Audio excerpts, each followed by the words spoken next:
3-year-old daughter to church.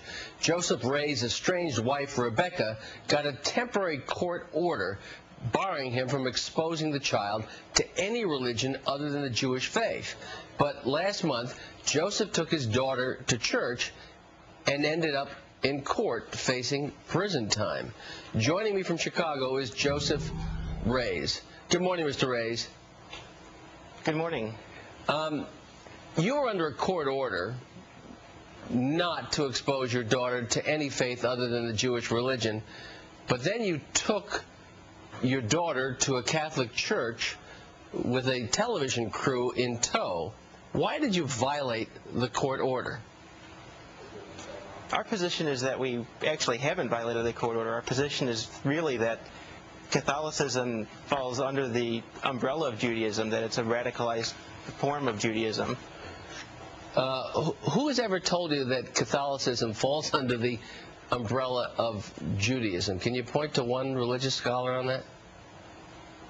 Not one in specific, no, but I've studied theology as part of my parochial curriculum, and the faith of Catholicism is deeply rooted in Judaism. So in terms of the doctrinal distinctions, there's a natural continuum, and it flows neatly into what's commonly referred to as the Jewish spectrum. Mr. Reyes, this is obviously a very difficult problem for you and your family.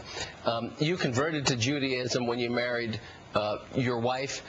You decided to baptize your daughter, and then she went and got a restraining order preventing you from going forward with any religious services. What's the next step? Can there be reconciliation with your wife on this issue? Of course. I'm a very reasonable person. The only thing that I've ever acted out of is our daughter's best interest, and that Rebecca would respond with the threat of jail time is a little egregious. Well, let me tell you what your former wife's attorney says. He says, if Mr. Reyes can convince a judge that taking his daughter to a Catholic church when he was under a temporary restraining order not to expose her to any religion other than Judaism is not an act of contempt, God bless him. That's from Stephen Lake. Can you convince the judge of that? I think it's possible, because the ecclesiastical abstention doctrine prevents a judge from getting into issues of doctrinal interpretation. So for a judge to tell me what is and is not Judaism, for a judge to define the borders of Judaism, is going into a realm that we don't want our judicial system entering. So you're a law student, right?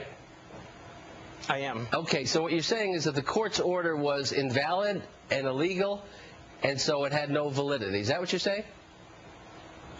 In part, sure, of course. To enjoin me from exposing our daughter to any faith other than the Jewish faith, I think is a little suspect.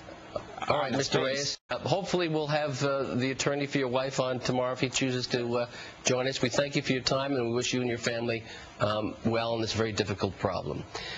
Good to see you. Thank you. God bless. Michelle Malkin calls him